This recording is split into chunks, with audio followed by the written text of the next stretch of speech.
The administration's wind turbines are creating problems for the military. Madison Alworth near a naval base in New Jersey. What's the issue, Madison? So, Stuart, you can see a ship behind me. This is a munitions depot. So that ship's going to be loaded up with ammunition for the Navy and goes out to sea. The concern is all along New Jersey and New York and really the East Coast, there are thousands of offshore wind turbines that will be going up. And when they do go up, there's a real concern that sonar and radar will be interrupted and essentially we will be blind.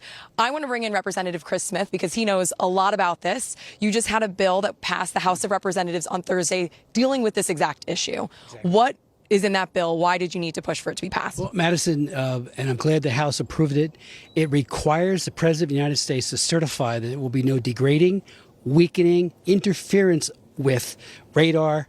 Sonar is also an extremely important part of this as well, so that we are not blinded when it comes to potential adversaries launching against us. I mean, the Chinese Communist Party couldn't wish for more than to have us blinded to these incoming threats, potentially. And the fact that Taiwan, Sweden, even Finland has now put a halt to these ocean wind because they're blinded, and in their case it's even land wind, because they're being blinded from what the Russians might be doing or what Beijing might be doing vis-a-vis Taiwan. So it's a huge problem.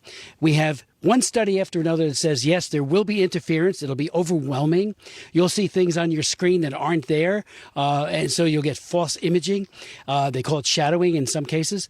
And from a military point of view and from just a navigational and all the jets that fly here, JFK's right nearby, Newark International, all of them are put at risk in terms of radar. We rely on it, and again, the studies show it will be compromised. This requires the President to say, no, it won't. 3,400 ocean wind turbines going to be in the process of being developed off our coast. 3,400, the size of the Chrysler Building.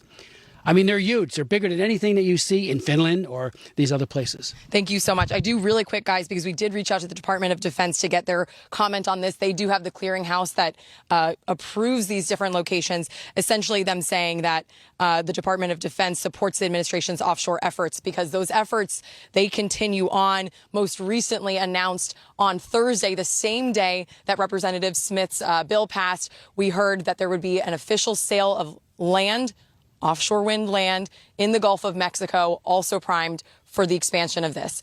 So we're at the cusp of this evolution, of this green push into offshore wind. Individuals like Representative Smith pointing out that we really need to be critical of what this could do to our national security. There you go, Stu. I'll send it back to you. Madison, we'll take it. Now, thanks to Congressman right there. Thanks so much indeed, everyone.